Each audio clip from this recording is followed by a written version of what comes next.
Okay, well, so let's talk a little bit about Nightingale here. Nightingale, new game. I was thinking about it. This game actually does something that we've always been trying to get away from in other games, but they found a way to implement this thing that every other game's trying to get away from and do it in an interesting way that we almost kind of want it. And that's instancing. Mm-hmm. We want to run around the world and never hit a wall that has a loading screen. Like, right? more. Yeah. You want to just go and go and go through the world and experience it. Never have to hit a loading screen and stop and wait. And your friends are loading at different times. And now the world loads and maybe your game crashes on load. Who knows? But like it kind of kills the immersion. So you just want to go through the game and that's what Valheim's great. Like you go through the whole world without a loading screen, unless you go into a dungeon, but it's quick, right? Like, it's just a short one. Yeah. But they actually now just have these little instance worlds, biomes that you live in or you adventure in, and then you use their portal system and the cards to create different kinds of biomes, and you create a new biome and then you zone into it. Right? Something every game's been trying to get away from, create that seamless experience. They've made it into, zoning is magical in this game. You have to use portals to zone in our game, and you have to find special cards to zone in our game. Super valid way to deal with that problem. And I respect the choice. Yeah. I really do. They give you an interaction to the loading screen. It's not that you're just loading to go there. Just running and it's stopping your loading. Right. Yeah. But you get to affect what's on the other side of that loading screen now, right? Because you use the different cards to influence what's going to be in the biome that you load, right? What do they call it? They don't call it biome. They call it, what do they call it? The world, when you go through the world on the other side, but the realm, that's what they call it. They call them realms, right? The realm. The realm on the other side, you actually influence what it's like. So for some reason, Nightingale decided to be a server game. Yeah. You have to play on their server lag, server problems, server loading. Why? Why not just run it all in your game? You create the realm, your computer loads it, you go there, you play there, you come back, you do everything. Why do you ever need to connect to their server? It doesn't make sense to me or most people, because this is the biggest complaint about this game. And if you want to play with friends, well, Enshrouded lets you co-op, and Return to Moria lets you co-op, and Valheim lets you co-op. This is without a server, right? Without even renting a server. So why not just let people Nightingale in co-op mode, which requires no rental of a server and no official servers to play? What actually is the reason for an official server? I don't understand. Except, so one of the problems could be is if the host or the other players connecting in a co-op environment are their system's not up to par. It could be a laggy experience for the other players, right? Like we've seen that in Valheim, like whoever controls the area, because it's like controlled based on the first person there, it could be a little laggy. So then by having official servers, they help to control that lag, which it's been laggy. I've lagged out a few times. And how long have you waited to get into the game? I've had to wait 30, 40 seconds. I'm just sitting here watching the screen saying, waiting to connect. And I'm 30 like, really? 40 seconds to if it connects at all. Yeah, if it connects at all. Like, why? Let me just load my world and play. I'm just playing by myself. Like, what's up? Yeah. So they're changing that, yeah? Well, so they've addressed it. They said, we are now prioritizing and developing an offline mode that we plan to release as soon as feasible. Keep an eye on our social channels, blah, blah, blah. So they've heard us. And I don't know, I still just go back to the question of there must be something that they think that they're adding to the experience to have their official servers control the experience. But I can't, for the single player especially, I can't understand what that is. Yeah. I feel like this is why having really diverse teams and why having really comprehensive playtesting and why some games are releasing early access is to developers have blind spots. There is no way around that. There is a difference between, oh yeah, well, we want you to have this experience. Yeah. But sometimes it's kind of a slap in the face for developers to learn, yeah, but that's not how gamers play. Yeah. Versus, this is the experience we want you to have, and players just being finicky, but I can do this in another game. Well, this isn't that other game. And so that's a really interesting. But that's a problem sometimes. It is if a one game has something balance. you can't do, right, in a game. Right. And so with game development and all of that, like, I'm not a game developer. This is me just talking as it's hard. It's a lot of work. At this point, I feel like I'm an experienced player. Well, for the games you play and the things that you've done. But even what I've seen of other games developed, what I've been watching more people on Twitch, and what games they play and what is fun for people and what isn't.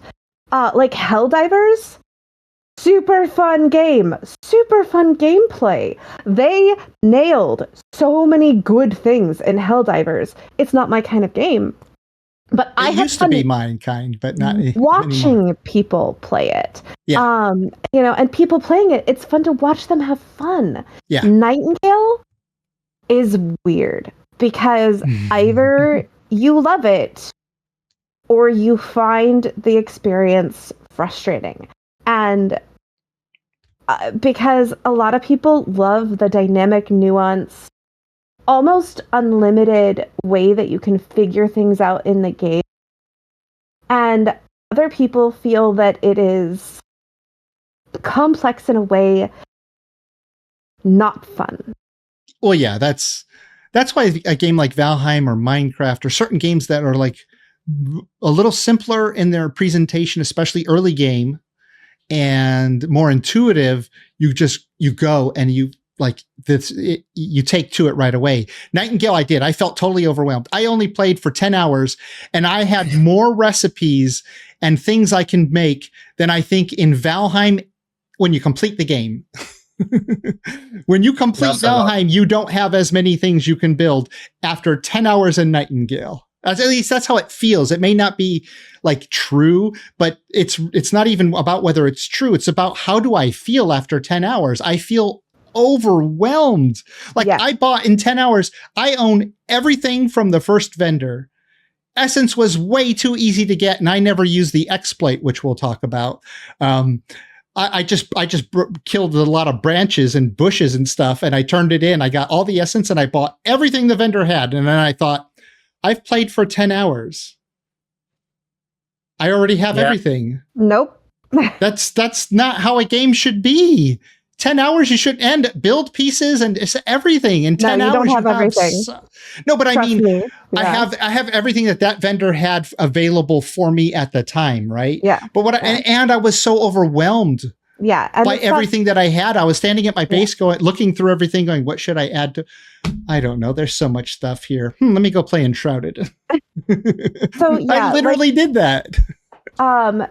When you look at each game and like a side comparison, they're very different games. Oh yeah. But in the terms of the feel from the gameplay and some other stuff, I would say that right now Nightingale is the least fun because there are so many different complexities and there's not a lot of guidance on how to figure it out. And the UI is miserable. Honestly. Oh, the UI is terrible. I hate the left-right hand toolbar. You're saying I have 6 tools, and a weapon, but only 5 slots I can put them in? So I have to constantly open my inventory and pull down to 1 through 5. Why can't I just use 1 through 0 for anything I want whenever I need it? It's so frustrating. Like 5 for the right hand, 5 for the left hand. Oh. So frustrating. That's on my list. I have a list I want to go through. Well, but I will just to finish my thought. Sorry. I would say that Enshrouded is the most immediately immersive. Yeah. Intuitive. Intuitive too, yeah. Valheim is the most robust in terms of like consistent, well thought out playthrough. They don't hold your hand. There's plenty to figure out, but there's I like enough. that they don't hold your hand. The tutorial in Nightingale drove me absolutely nuts. But even with the tutorial in Nightingale, they still don't hold your hand. You still don't know what to do after the tutorial. I know. They run you through all these realms, and it's just like, come on, just drop me in the world and let me run around and start figuring things out with little hints here and there. No, you got to run through this realm from beginning to end, do some things, and then the next one. And after like an hour or two, I was just like, oh, I'm 2 hours into this and I'm still on the tutorial realms. This is annoying. That's a long tutorial. At Valheim, you just drop in and Greatlings start chasing you around, right? It's like, or a boar tries to stab you like with its tusk. Whatever. But Basti, did you have something you wanted to say? Yeah, because I haven't played the game. I just saw a few scenes, and for what I saw, it felt to me that they wanted to go more of the MMO route than the co-op. Like you put the cards on your on a portal, and if for what I saw, it felt more like they were trying to drop you in someone else's world or a world where is someone else, so you have those random encounters. And it's like for what I saw, they go back to no. If you want to drop to someone else, you need to choose it and not be that random. And earlier we will talk about this, and I did a comparison with another game which is full single player. It has co-op, is 9-year-old, and is full offline, Dying Light. And with just one click of the setting without getting out of your playthrough, you activate the online mode, and people can raid you, can appear. There's a few PvP gameplay and co-op. But you choose that, right? You choose that. You can be completely offline. You press one button. You don't need to load. You don't need to change the gameplay. You don't need to change the world. You start it and the online starts. Well, so before I get into my list of things, I actually am putting this list out because I really, developers, if you watch content creators, please consider this stuff I'm about to put, because I'm not going to go put all this stuff in some feedback thing. My list is way too long. Here we go. So, I wanted to say, I love the atmosphere of this game. Mm-hmm. I love this, this steampunky kind of Victorian feel, fantasy steampunky feel. I love floating around with my umbrella. Yeah.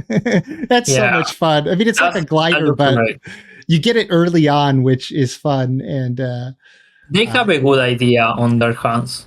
Yeah, it's a great idea. And it's a different environment. Like mostly you play sort of a fantasy game or a sci-fi game. Like these are the two genres that we always get. Right. Like medieval fantasy, or like Vikings kind of falls into that like medieval feel a little bit, but with the Viking flavor. And then lots of fantasy games, but Nightingale's somewhere in between it all, and with although the character creation could be a little comelier. Is that the word? The comeliness of the characters could be better to reference a D&D thing. They feel like both Enshrouded and Nightingale, the characters feel floaty. Like there's not as much gravity where we are. Oh yeah. Like it's a 0.7 or 0.8 Earth gravity. Like woo. Yeah. I actually like a lot more the design of the characters of Nightingale. In Enshrouded, they are too short.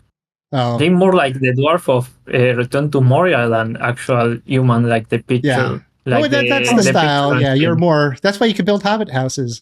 But Nightingale, you're tall and slender. You're. I don't know how much you can change the body's type. I don't know, but I don't remember. But the faces are all very bulgy. Is kind of a way. I guess the way to explain it. Like giant cheeks and giant noses and giant jaws and giant brows and I wish there was an option to tone that down a bit. It is what it is. Because the style they went with, it doesn't bother me. But yeah. Oh yeah. So there was they did. They're doing a server maintenance today. Actually, while we're recording the server, a few updates here. So I guess the servers will be down, and since they don't have single player game, you can't play during the server maintenance. Yep. But one of the big things was a water bottle exploit where you could just constantly make essence out of your water bottle somehow. I never did it, so I don't know exactly how it's done, but I haven't even made a water bottle yet. Why would you use a water bottle exploit? It literally took me almost no time to collect all the bushes in the area and buy everything the vendor at the time had available for me, overwhelm me with all the stuff and me going, I don't know what to do. I've got too much stuff here.